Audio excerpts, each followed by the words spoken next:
financial year and assessment year, which used to be the concept earlier, and that used to create a lot of confusion among the taxpayers. The concept of the tax year will be used going forward. That is one of the highlight of this budget. There are no major changes like tax rates, capital gain tax rates. Almost everything has been kept minimum. Income tax bill 2025 has been tabled in parliament this week, and this is going to be effective from 1st April 2026, which essentially means like taxpayer will have ample time to go through the revised provisions, revised language of the act, and accordingly make compliances. If we talk about what is there in the store for a common man, so definitely what it was being widely speculated and expected, the language of the act has been made very straightforward, very simpler. I will not say like it will be easy for a common person to understand the act properly, but still they can make try to make kind of sense of the provision which was earlier not there. There was a lot of cross referencing, lot of provisos, and the explanations were used which have been completely done away with. Sections have been extended little bit, but still their cross referencing, use of the cross references has been minimized to the extent possible. The one of the major change, that is financial year and assessment year, which used to be the concept earlier, and that used to create a lot of confusion among the taxpayers. Now a single term of tax year, which will be the 12 months starting from April to March, in which you will earn income and which will be taxable.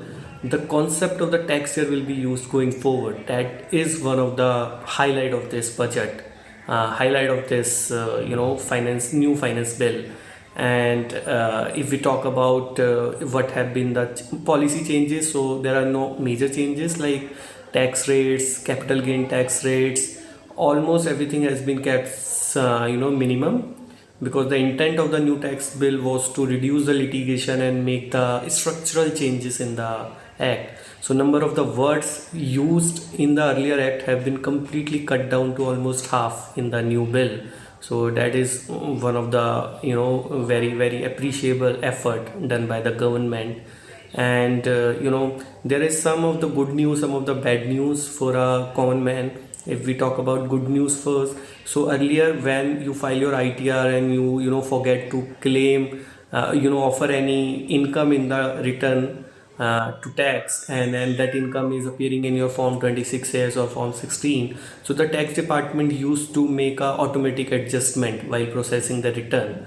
But now in the revised provision, what appears from the plain reading of the act, that there will be no more adjustment if you file your ITR, and if there is any mismatch with the 26AS, the automatic adjustment will not be made. Maybe they might pick your case for the scrutiny assessment, but at least while processing the return, the automatic adjustment will not be made.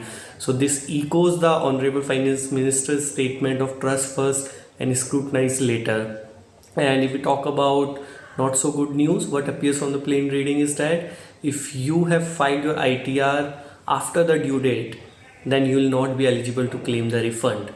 Now this is something which does not seem to be the intent of the government, but what it appears from the plain reading of the new act. So a clarifications on these aspects is very much required as soon as possible.